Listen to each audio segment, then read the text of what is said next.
yan uwa ba gare ni suke yi mun komai. Tauraruwar da ke haske tana haske dukkanin komai. Yau na fahimci wani siko sabonsa zan yi na maimai.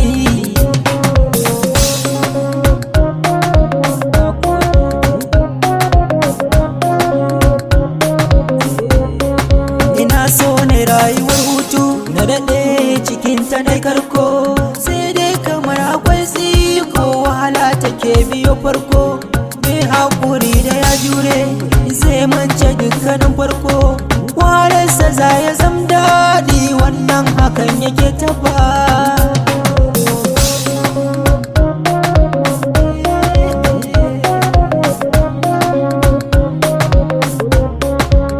Kan dubu akwai goma, uwa ce take zama komai.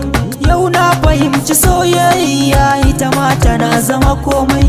Sakon kuna gani na ji, masoya kuna ce mun jarmai. Mutanen Kano suna ta kira na sun ce na tara waƙoƙi.